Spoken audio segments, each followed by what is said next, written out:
सम्पूर्ण आमा बुवा दाजुभाइ तथा दिदीबहिनीहरू हजुरहरू सबैलाई मेरो नमस्कार।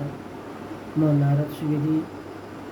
म आज हजुरहरूलाई मनुष्यहरूले भगवान्लाई कहिलेदेखि बोलाए त्यसको बारेमा केही कुराहरू बताउन गइरहेको छु। सत्ययुग र त्रेतायुगमा त देवताहरूले कहिले पनि भगवान्लाई बोलाएनन्। त्यहाँ सुखै सुख थियो, नामै थियो स्वर्ग। दुःखको नाम निशाना नभइसकेपछि कसले कसलाई पुकारले। जब द्वापर युग सुरु हुन्छ त्यहाँदेखि दुःख सुरु हुन्छ। दुःख सुरु भएपछि मनुष्यले भगवान्लाई सम्झिन थाल्छन् अनि भगवान्लाई बोलाउन थाल्छन्, पुकार्न थाल्छन्। हे पतित पावन आऊ, म दुखीको दुःखलाई हरण गरिदेऊ भन्दै भगवान्लाई बोलाउन थाल्छन्। द्वापर युगदेखि धर्म पनि बढेर जान्छ। पहिला सत्ययुग र त्रेतायुगमा एउटै मात्रै धर्म थियो, जुन धर्मको नाम थियो सत्य सनातन देवी देवता धर्म भनिन्थ्यो। द्वापर युग लागेपछि इब्राहिम आउनुहुन्छ र उहाँले इस्लाम धर्म बनाउनुहुन्छ। त्यस्तै गरेर महात्मा बुद्ध आउनुहुन्छ, बुद्धिस्ट धर्म बनाउनुहुन्छ। त्यस्तै गरेर जिसस क्राइस्ट आएर क्रिस्चियन धर्म बनाउनुहुन्छ। त्यसै गरेर सन्यास धर्मका धर्मपिता शङ्कराचार्य आएर सन्यास धर्म बनाउनुहुन्छ। मुस्लिम धर्मका धर्मपिता प्रोफेट मोहम्मद आएर मुस्लिम धर्म बनाउनुहुन्छ।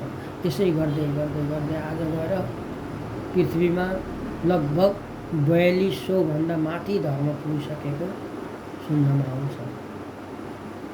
अब भगवान्ले भन्नुभएको छ यो सबै धर्महरू द्वापर युगदेखि बढेर आयो। आज यति धेरै भयो भने अब यो धर्मलाई सब धर्म झुट फैलाउने धर्महरू हुन्।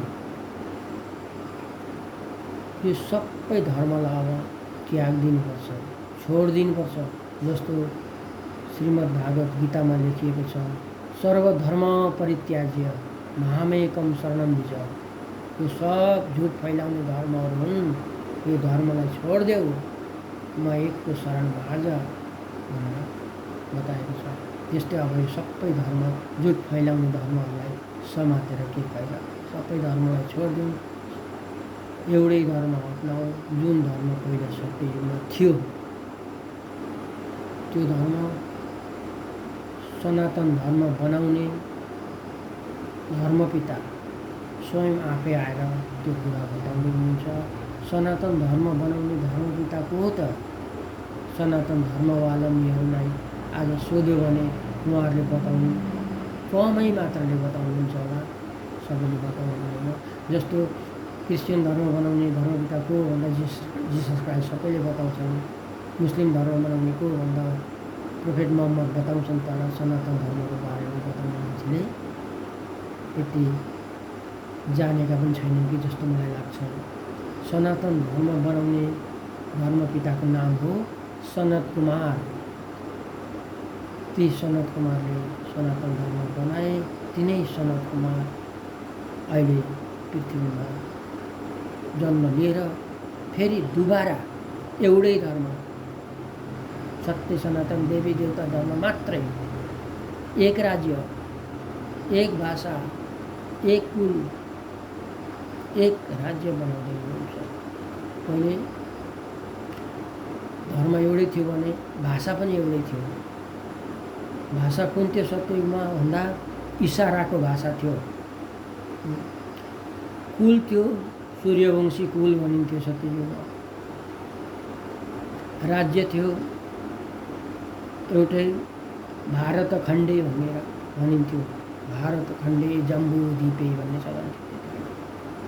आजभोलि आएर धर्म पनि धेरै भयो, राज्य पनि धेरै भयो, देश पनि धेरै टुक्रामा विभाजित गरे, भाषा पनि धेरै भयो, जाति पनि धेरै भयो। सम्पूर्ण कुराहरू धेरै धेरै हुँदै गएपछि अब सबैलाई एउटै कसरी बनाउने, एउटै धर्म कसरी बनाउने?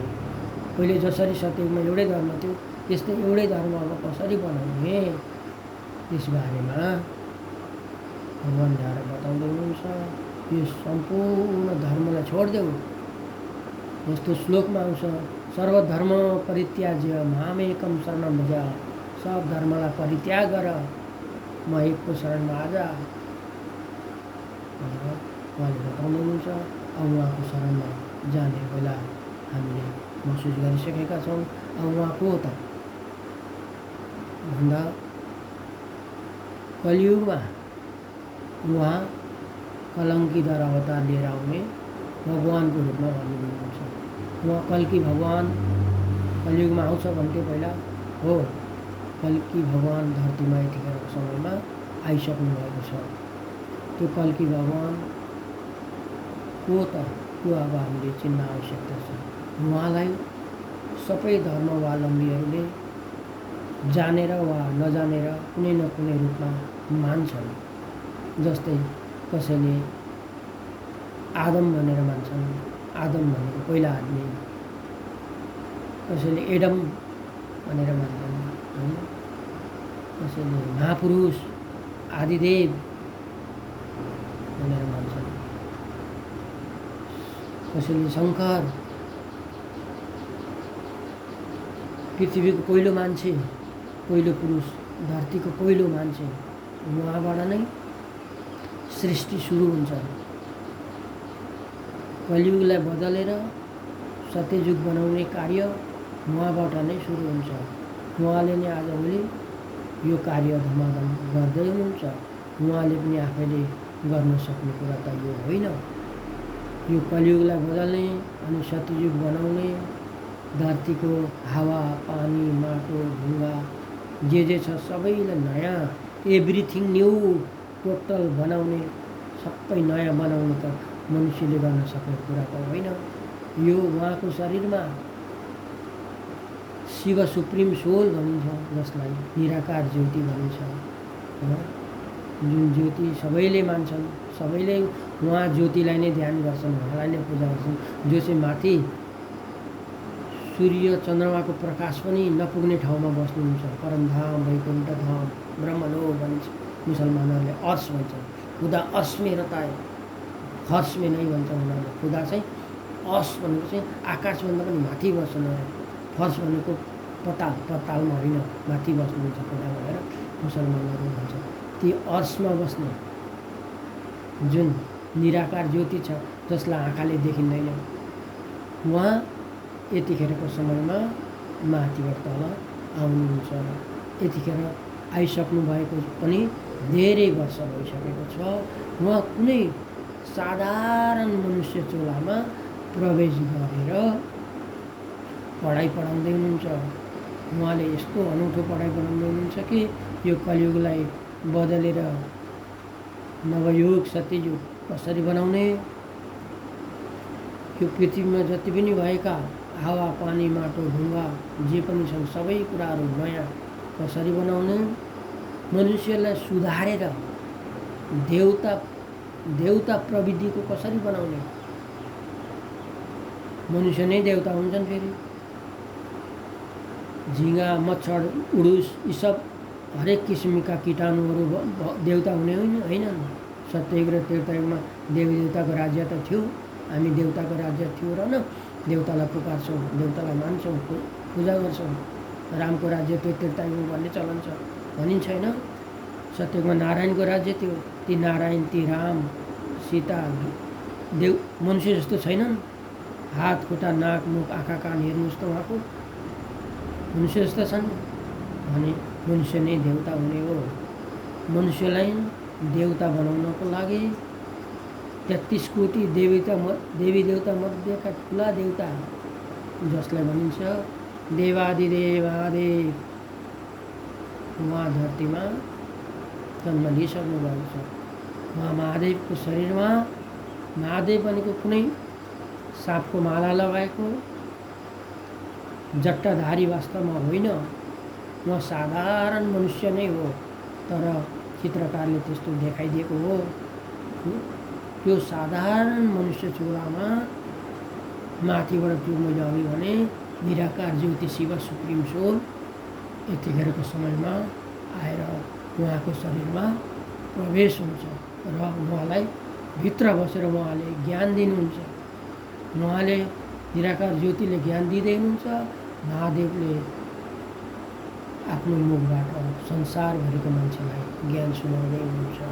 महादेवले यसरी ज्ञान सुनाउन सक्नुहुन्न थियो, तर ज्योति उहाँको शरीरमा प्रवेश भएर महादेवको मुखबाट चाहिँ ज्ञान सुनाउने काम हुँदैछ। ज्योतिले किन चाहिँ डाइरेक्ट ज्ञान सुनाएनन् र महादेवको शरीरमा प्रवेश हुनु पर्यो त भन्ने प्रश्न हजुरहरूको मनमा कल्पना पनि आउन सक्छ होला। तर त्यो ज्योति निराकार भनिन्छ। उहाँको शरीर छैन, निराकार, आकारै छैन।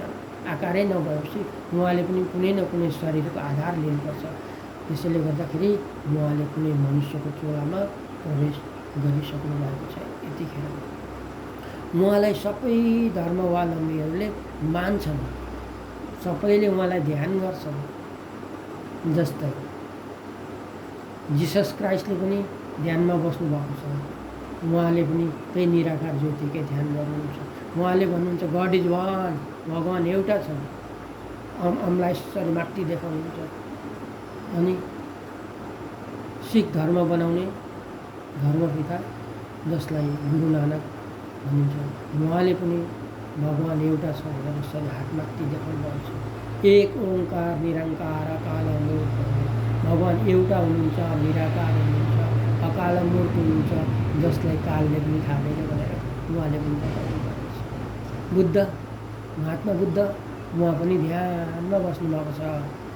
उहाँले चाहिँ कसलाई ध्यान गर्दै हुनुहुन्छ? उहाँभन्दा ठुलो कोही न कोही त छ र न ध्यान गर्दै हुनुहुन्छ। उहाँले पनि ध्यान गर्ने त्यही निराकार ज्योतिलाई नै हो। अरूको त कुरै छोडिदिउँ, सबै देवता मध्येका ठुला 33 कोटी देवता बेहुन मह भन्दै तपाईँ हामी पूजा पनि गर्ने गरेका छौँ। 33 कोटी भनेको कति हो? 1 कोटी भनेको 1 करोड, 33 कोटी भनेको 33 करोड। 33 करोड देवी देवता मध्येका सबैभन्दा ठुला देवता कुन हो? महादेव, होइन? जस्तो 3टा देवता छन् ठुला, ब्रह्मा विष्णु र शङ्कर भनिन्छ। ब्रह्मादेव, विष्णुदेव, देवदेव महादेव। महादेवको अगाडि देवदेव 2 पल्ट लगाइन्छ। अरू देवताको अगाडि देवदेव 2 पल्ट भनिँदैन, होइन? त्यस्तै सबैभन्दा ठुला देवता ती महादेव नै हुन्। तिनै महादेवको चोलामा सुप्रिम सोल निराकार ज्योति यतिखेरको समयमा आएर प्रवेश हुनुभएको छ। अब त्यो ज्योतिलाई हामीले कसरी चिन्ने त? त्यो ज्योतिले आफ्नो पनि परिचय दिँदै हुनुहुन्छ, महादेवको परिचय पनि दिँदै हुनुहुन्छ। जस्तो भनिन्छ गीतामा, मैं हम तेसु ते मही। ऊ प्रवेश गरेर आफ्नो पनि परिचय र महादेवको पनि परिचय दिने काम गर्दै हुनुहुन्छ। आफ्नो शरीर नभएकोले गर्दाखेरि महादेवको शरीरलाई उहाँले लिनु परेको हो।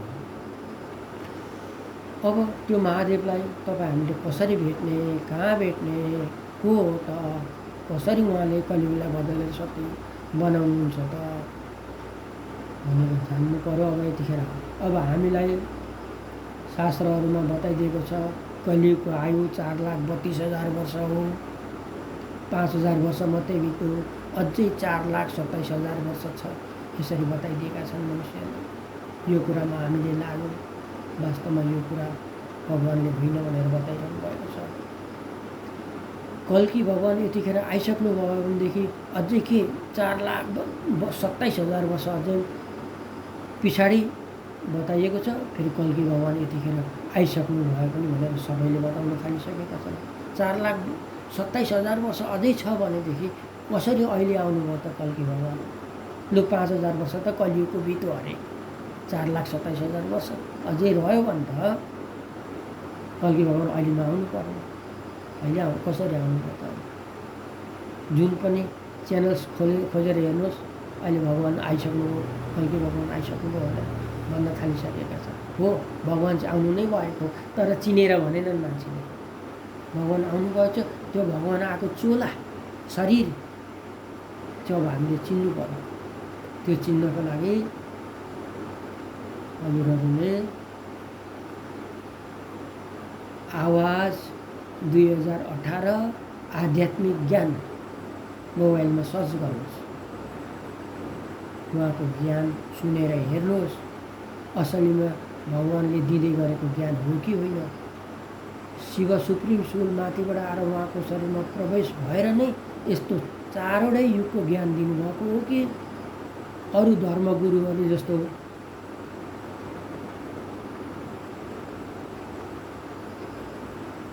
तरिकाले ज्ञान उहाँहरूले दिनुहुन्छ त्यस्तो ज्ञान दिनुभएको हो कि अलग्गै किसिमको ज्ञान दिनुभएको हो, त्यो हजुरहरूले आफै महसुस गर्नुहोस्, बुझ्नुहोस्, जान्नुहोस्। भगवान धरतीमा आइसक्नु भएको छ। कलियुग चाँडै जाँदैछ। सत्ययुग आउने आँटिसकेको छ। सत्ययुग बनाउनको लागि भगवान आइसक्नु भएको छ। मनुष्यलाई ज्ञान र योग सिकाएर सुधारेर पाप कटाउने तरिका बताउँदै हुनुहुन्छ। मनुष्यले आजदेखि पाप गरेका रहेनछन्। द्वापर युगदेखि पाप गरेछन् मनुष्यहरूले। द्वापर युगदेखि पाप गर्दै गर्दै गर्दै आज आइपुग्दाखेरि कति पाप गर्यो। एक दिनमै मान्छेले कतिवटा पाप गर्छ। कसैलाई काट्छ, डाँट्छ, जुठो कुट्छ, हरेक किसिमको पाप गर्छ मनुष्यले एकै दिनमा। द्वापर युगदेखि आजसम्म आइपुग्दाखेरि यति धेरै पाप गरे मनुष्यले। त्यो सबै पापलाई कसरी कटाउने त हामीले गरेको पापलाई कटाउनको लागि भगवान शिव जसको शरीरमा आउनुभएको छ त्यो मनुष्य उनै हुन् पाप काटेश्वर महादेव भनेको। उनै पाप काटेश्वर महादेव आएर तपाईँ हामीले गरेको पापलाई कटाउने विधि तरिका ज्ञान दिएर योग सिकाएर धारणा गराएर यो काम गराउँदै हुनुहुन्छ। आज उहाँलाई हामीले चिन्न त अति आवश्यक छ। ढिलो छिटो सबैले चिन्छन् नै, केही समय लाग्छ सबैलाई। त्यसले गर्दाखेरि त्यो जान्नको लागि हजुरले आवाज 2018 सर्च गर्नुहोस् अथवा पिबिके आध्यात्मिक ईश्वरीय विश्वविद्यालय भनेर सर्च गरेर पनि हजुरले थाहा पाउनुहुनेछ। अब भिडियो धेरै लामो हुन्छ होला। अहिलेलाई म मेरो भनाइ यहीँ नै स्थगित गर्दछु। नमस्कार।